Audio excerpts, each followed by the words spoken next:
อรุณสวัสดิ์ยามเช้าจ้าทุกคนสวัสดียินดีต้อนรับเข้าสู่ช่องเจสซี่ด้วยค่ะมื้อนี้ตื่นเช้าจ้าสิไปส่งหลานสาวพี่น้องส่งน้องนกอยู่ปักซองเดินทางไปทำงานอีกแล้วจ้ามาอยู่บ้านได้เดือน2 เดือน3 เดือนอยู่บ่ได้แล้วจ้ามีเงินมีคำใส่ว่าซ่านไปหาทำงานคือเก่าจะไปเด็กเด็กไอเลิฟยูอัดแอดกินอะไรกันเอ่ยไปกินอาหารกับเบิร์ดซับนะสาวล่างของสีดมาแถวนี้จนเบิร์ดอันนี้แวบลงเลยเด้นี่แวบลงแล้วเป็นไข่เมื่อน่ะสีดยาไฮแลนด์มูจนซีซ้ำอีกแล้วพลาดแต่ไข่แล้วพามาเจ็บท้องน้ำอีกกระแวบลงรถได้อันมูนะกระไรเราจะเป็นยังน้อยนึงแต่กะคันเจ็บท้องกับบ่ยากจะใบกระโดนถิ่มให้กินเลยก็เศร้าซุ่มน้อยๆนี่มีแต่ห้อยเขียวมูดูดมูกัดโตเร็วๆแต่มื้อนี้ก็สิไปจองมูอยู่บ้านตุ้ยๆไปเลยมื้อวานในถาบ่มาจักเทื่อจะคล้องเพิ่นก็ได้สิไปใหม่มื้อนี้เพิ่นคือสิดำหน้าแล้วเลยแหละพอไปจองบ่ทันจักเทื่อบ่พอเจ้าของโทรก็บ่รับเมาดำหน้าว่าซั่นก็เลยเขาเอาไปก่อนซั่นก็ได้เอามาลงแล้วเด้ของพอดีละอีกประมาณเกือบสิ้นเดือนผมบ่จักจังสิได้มาลงพอดีซุมนี้ได้2 เดือน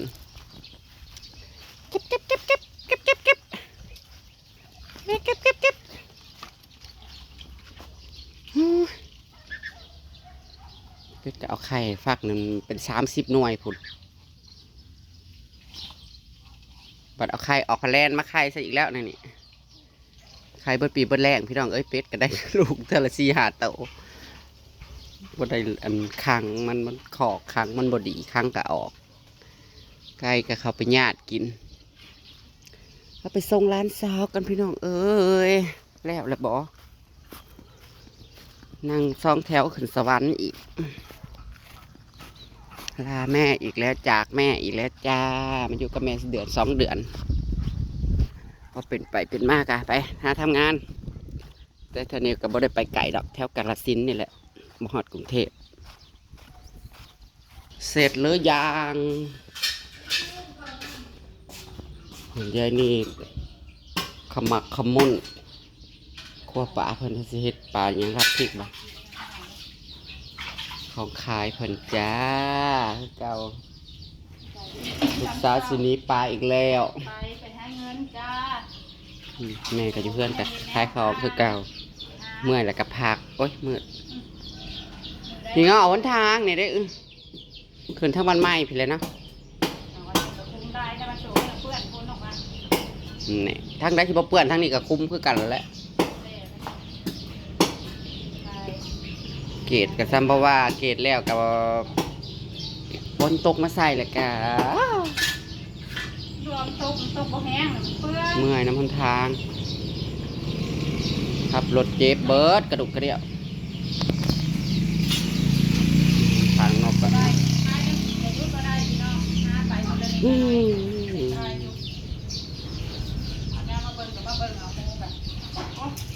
ดุง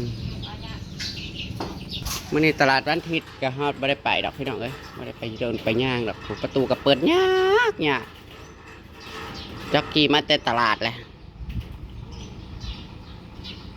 ขี่มาแต่ตลาดแล้วมื่อนี้ตลาดวันอาทิตย์ในบ้าน2 4 6 8 10 12 13 14 15 16 17 ตู่17 18ยัง18บ่แม่นี่2 4 6 8 10 12 14 18 ตู่โอ้ยพันใหญ่มันนี่แต่แฮสละเกินจับก็บ่ได้นางจักกี้นางจักลงมา ลงมาแม่ข้าน้อยแม่ข้าน้อยลงมาไว้เด้อไอ้นกชนิดปลาแหละเด้อนี่เด้อไอ้นกชนิดปลาเพิ่นแล้วงั้นสวัสดีค่ะเอาอันนี้ผัดคือบ่นะเห็นเท่าไหร่เห็นเท่าไหร่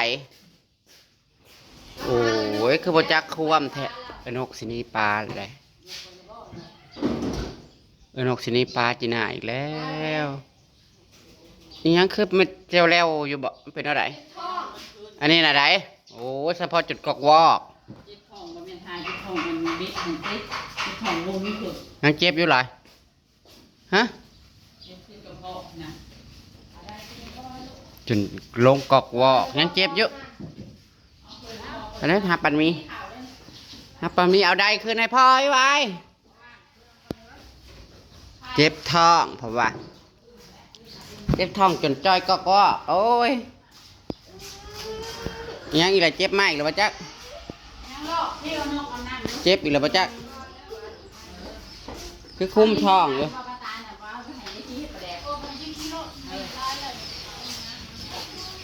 เอาไปหา ย่างคุ้มท้องอยู่พี่นกอยู่ห้องน้ำพี่ นกเอาน้ำแม่ทำเลยไปยังเกินใส่ออกมันวะ ใส่เอา งูกินใส่มันวะ งูกินใส่บอกเลขบอกงูกินใส่ฮะ ไข่ดังเคียวของเขาไว้จะเกินเขาด้วยเลยไม่ได้ขึ้นนะ เจ็บท้องบิดนะคันแมนมันกินได้นะยาโซดามินนะ คอยว่าอะไรเยอะ บดโซดามินใส่กับน้ำนะให้มันกิน หาจะได้กระเพาะบ่มีบ่ขึ้นนี่นะหายาใหญ่กับบ่เป็น แง่นกสิไปป้าแล้ว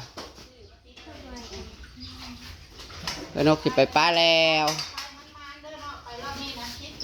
มันมาเด้อ 10 ปี ทางปลอดภัยเด้อ สิปิเลยไปได้พัวนะหมูวะจับ มันจะพอบ่เนาะเก็บแห้งเยอะ ใช้บ่าวเอาให้พ่อนะไหมให้พ่อเนนกหรือไม่นกสิไปเลย พาลูกบ่มาเพลง ไปโลต้อง ไปจักโมงแล้วอันนี้7 โมง โมง 7 โมง 11เพื่อฮอดหนทางคือจะตายดิ หวานกันแล้วบ่ให้ลูกอยู่เพิ่น สิขึ้นรถจักโมงซะ เพิ่นจะใครจะยาก ขึ้นรถจักโมง มาเพลง จะ ก็ รถขึ้นจะได้ปักซองไปนี่ 8 โมง ต้องทันเลยแล้วทันรถได้ ก็คือน้ำละเช้าเพิ่น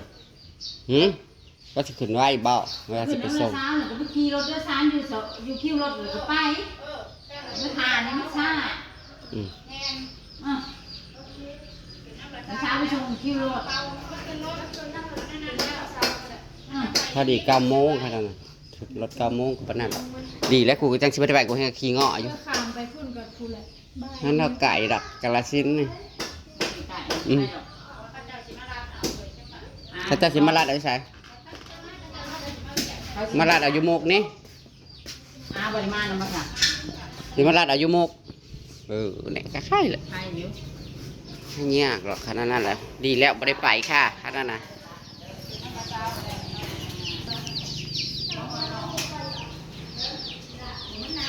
ทีหน้าก็สิไปทำงานบ่